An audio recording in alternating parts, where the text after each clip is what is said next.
तू हंस, तू मुस्कुरा, तू रोना कम कर दे। तू हंस, तू मुस्कुरा, तू रोना कम कर दे।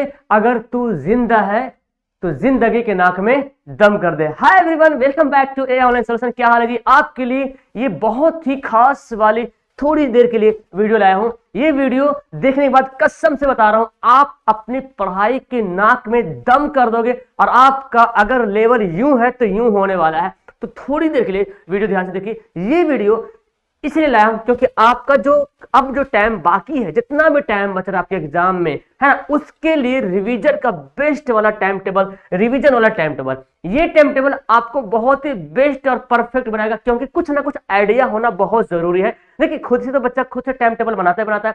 मैं जानता हूं कि हर बच्चे का अलग अलग कोचिंग का टाइमिंग है, अलग अलग स्कूल का टाइमिंग, कुछ किसी का सोने का टाइम पहले है, किसी का जागने का टाइम बाद में है ना। तो मैं जो एक ऑल ओवर टाइम बनाया हूं, उसके अकॉर्डिंग क्या करोगे आप लोग, अपने हिसाब से जिस टाइम फ्री हो उस टाइम को यूटिलाइज कर लेना है, उस टाइम को फॉलो कर लेना है। और जितना टाइमिंग मैं बता रहा हूं, अगर वो टाइमिंग आप अगर एक हफ्ता आपने फॉलो कर लिया तो मैं समझता हूं बहुत कुछ रिवीजन हो जाने वाला है। और रिवीजन में ही तो डिवीजन है कि नहीं? तो आइए शुरू करते हैं और जानते हैं टाइम टेबल क्या है। सबसे पहली बात है, देखिए, हर किसी चीज के लिए टाइम टेबल होना बहुत ही जरूरी होता है, खास करके पढ़ाई के लिए तो और भी जरूरी है। ओके, तो ये जो टाइम टेबल मैं बताने वाला हूं, इस टाइम टेबल से आपको हर कुछ करने का मौका मिलेगा। आपको देखो, एग्जाम है, एग्जाम में 1.5 घंटे जो भी टाइम बाकी है, तो अब ज्यादा आपको जो टाइमिंग देना चाहिए वो ज्यादा टाइमिंग पढ़ाई में देना चाहिए। कोई लोग 10 घंटा 12 घंटा पढ़ते हैं, लेकिन हमारे पास इतने सारे चैप्टर्स है जिसको बहुत कॉम्प्लिकेटेड हो जाता है, उसको पढ़ना है, उसको याद करना है, तो थोड़ा दिक्कत हो जाता है। अब उसको टाइम टेबल के अकॉर्डिंग नहीं करोगे तो भारी दिक्कत होने वाला। इसके पहले मैं टाइम टेबल आपको मैं बताऊं, उसके पहले मैं आपको यह बताना चाहता हूं कि देखो, मैंने आपको एक बताया था कि अपने अंदर कॉन्फिडेंस लाने के लिए एक चीज बताया था, वो पिछले कई वीडियो मैंने बताया था, आपने किया, बहुत बच्चों ने किया, कि मैंने ये बताया था बाबू कि अगर आप लाइट पढ़ रहे हो, अगर आप लाइट वाला चैप्टर पढ़ रहे हो, प्रकाश का परावर्तन अपवर्तन, तो उसका एक चैप्टर में लिखो, ये लाइट मैंने पढ़ा, लाइट का मैंने ऑब्जेक्टिव एकदम 100% क्लियर कर लिया, सब्जेक्टिव क्लियर कर लिया। इस तरह से मैंने बताया था। क्यों?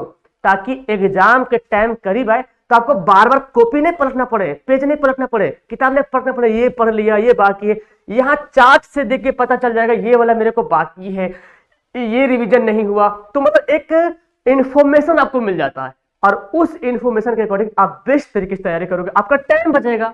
नहीं तो बच्चा दिन भर आज ये पढ़ लिए, कल वो पढ़ना है, ये बाकी है, चलो खोलते हैं, ऐसे में तो आधा घंटा 1 घंटा टाइम वेस्ट हो जाता है। इसलिए मैं आप सबको बोलता हूं कि एक लिस्ट, अभी भी टाइम है, एक लिस्ट बनाओ, थोड़ा देर टाइम लगेगा, बनाओ, अपने अकॉर्डिंग बनाओ। और देखो, आपने उस चैप्टर का ऑब्जेक्टिव कंप्लीट कर लिया, उस चैप्टर का 2 मार्क्स वाला सवाल कंप्लीट कर लिया, उस चैप्टर से 3 मार्क्स का सवाल कंप्लीट कर लिया, उस चैप्टर से 5 मार्क्स का सवाल कंप्लीट कर लिया। नहीं किया तो उसको खाली जगह छोड़ो और उस पर काम करो। तो आइए, तो लगभग सारे बच्चों ने पढ़ ही लिया होगा, लेकिन रिवीजन बहुत जरूरी है। इसके लिए मैंने आपके लिए बेस्ट टाइम टेबल आपके लिए लाया हूं। और ये जो टाइम टेबल है, यहाँ पे मैंने ये नहीं बताया कि आपको सुबह पढ़ना है, ये पढ़ना है, क्योंकि मैं तो ये जानता हूं ना, यहाँ पे हर तरीके के प्रजाति है, यानी कि हर तरीके से बच्चे, हर टाइप के बच्चे, किसी का शाम को कोचिंग है, किसी को सुबह कोचिंग है, किसी का सुबह 5 बजे कोचिंग है।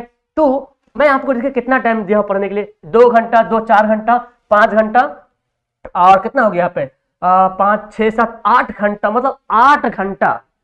और मेरे ख्याल से अभी 8 घंटा पढ़ना बहुत जरूरी है हर बच्चों के लिए, है ना। और ये तो मैं रिवीजन बता रहा हूं, जिसने अभी कंप्लीट नहीं किया उसके तो और ज्यादा पढ़ना पड़ेगा। खैर, अगर इसमें भी देखें तो शुरू करते हैं हम यहाँ से। देखिए, हम यहाँ शुरू करते हैं, इस बात को ध्यान से देखिए। मैं तो यहाँ पे दिया हूँ टाइमिंग 1 से 1.5 घंटा। आप इस टाइम को किसी भी टाइम यूटिलाइज करिए, लेकिन 2 ऐसा पॉइंट बता रहा हूं, वो उस टाइम फॉलो करना। पहला, 1 से 1.5 घंटा जो टाइमिंग है ना, वो टाइम आप ना साइंस या सोशल, है ना, साइंस या सोशल का सब्जेक्टिव पढ़ना है। क्या सब्जेक्टिव पढ़ना है? क्या करना है? पढ़ना है, याद नहीं करना है, बल्कि पढ़ना है, क्वेश्चन को पढ़ना है। तो दिमाग को पहले समझाओ, हमको पढ़ना है भाई, हमको याद नहीं करना। क्योंकि जब बोलते ना कि याद करना है, दिमाग उतने में भ्रष्ट हो जाता है। मतलब दिमाग को लगता है याद करना है, मुझसे याद नहीं हो पाएगा। दिमाग को मतलब पढ़ना है, हमको सीखना है, तो पढ़ो और अपने आप को जानो कि पढ़ेंगे तो याद तो होगा, ऑटोमेटिक याद हो जाएगा। तो इस, और ये जो टाइमिंग है ना, इस टाइम को मॉर्निंग में रखो। मॉर्निंग में साइंटिफिशियल भी है कि मॉर्निंग में दिमाग में ज्यादा बातें घुसती है ना, तो मॉर्निंग में याद करने का टाइमिंग 1 से 1.5 घंटा, आप इसको 2 घंटे भी कर सकते हो। इसमें से जो बचेगा इधर यूटिलाइज करना, क्योंकि साइंस सोशल का तो बड़ा भास्ट सब्जेक्ट है, लंबा लंबा कॉम्प्लिकेटेड है, तो टाइम लग जाता है। उसके बाद ये जो 2 घंटा दिया मैंने, 2 घंटा, इसको बनाना मैथ जो है सब्जेक्टिव, दिन में बेहतर होगा, दिन में मैथ सब्जेक्टिव बनाओ, दिन में, ठीक है ना, दिन में सब्जेक्टिव बनाओ। और जो ये जो 2 घंटा है ये मैथ बनाना है ऑब्जेक्टिव, मैथ ऑब्जेक्टिव, ये नाइट में बनाना ऑब्जेक्टिव। इसलिए रात में बोले हैं ऑब्जेक्टिव बनाने के लिए, रात ज्यादा देर नहीं, 10 बजे तक, ज्यादा देर नहीं, 10 बजे तक, इसलिए रात में बोले बनाने के लिए ताकि आपको नींद ना आए। 8 से 10 बना लो, एकदम फिक्स टाइम, मस्त वाला टाइम है। 8:30 से 10:30 कर लो, क्योंकि सुबह सवेरे उठना भी है, इसको पढ़ना भी है। और दिन में 2 घंटा डेली मैथ को टाइम देना है, डेली। 1 सप्ताह तुम फॉलो करो रूल को, कसम से बता दो पूरा चैप्टर खत्म हो जाएगा फिर, है ना। एक सप्ताह फॉलो करो।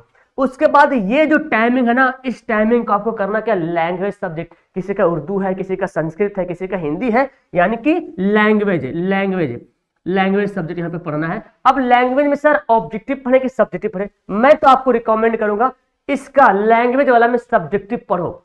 और जब सब्जेक्टिव में क्या होता है, कहानी होता है, कहानी पढ़ते उसी कहानी से मैंने कर लिया, ऑब्जेक्टिव में निकल गया। मैं आपको हकीकत बता रहा हूँ, मुझे संस्कृत नहीं आती, मैंने संस्कृत का किताब नहीं पढ़ा है, लेकिन आप लोग को पढ़ाने के लिए मुझे पढ़ना पड़ रहा। अब किताब पढ़ेंगे तो कितना टाइम लगेगा, तो मैं क्या कर रहा हूँ ना, जो सब्जेक्टिव क्वेश्चन है ना उसी को पढ़ ले रहे हैं।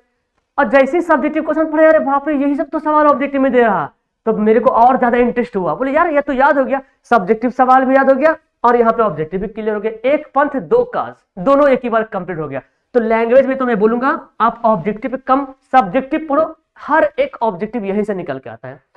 और साइंस सोशल में थोड़ा सा दो, ऑब्जेक्टिव का भी टाइम दो, यहाँ तो सब्जेक्ट पढ़ना है, यहाँ पे जो 1 घंटा बनता है इस साइंस, कुछ इंपोर्टेंट ऑब्जेक्टिव होता है ना साइंस और सोशल का, कुछ ऑब्जेक्टिव ऐसा होता है जिसको रिवीजन करना मांगता है, ठीक है ना, तो इसको टाइम दो। तो ये मेरे ख्याल से बहुत बेस्ट रहेगा। तो क्या करना आपको इतना टाइम में, ये सुबह का टाइमिंग रखो याद करने का, 2 घंटा कर लो। अगर आपको मैथ 1 ही घंटा में कंप्लीट होता है, इधर 1 घंटा बढ़ा दो, क्योंकि ये थोड़ा लंबा बन जाता है।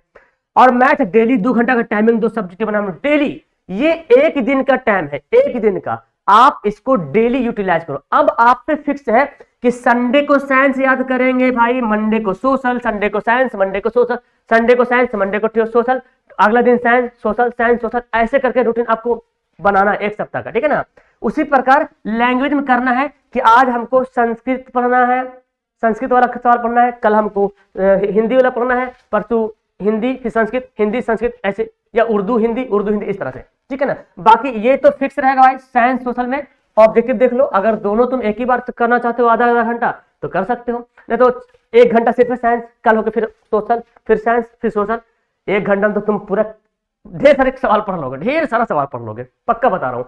और ये वाला जो टाइम है ना एकदम फिक्स है, ये वाला मैथ फिक्स है और ये वाला फिक्स, एकदम फिक्स रहेगा। ये पढ़ना है तो पढ़ना आपको, है ना, ये एकदम फिक्स है, करना ही करना है। तो मेरे ख्याल से अगर आपको इसको यूटिलाइज करते हो 1 सप्ताह में, आपको इतना मजा आएगा, इतना बड़ा वाला कॉन्फिडेंस पैदा होगा। और इसको करने के बाद ये चार्ट बनाना भूलना मत, क्योंकि ये जब चार्ट बनेगा ना तो आपके जो अंदर का कॉन्फिडेंस है बहुत हाई लेवल हो जाएगा। फिर बोलोगे यार क्या गजब का, मैंने 1 घंटा में पूरा, 1 सप्ताह में पूरी किताबें मैंने पढ़ ली, है ना।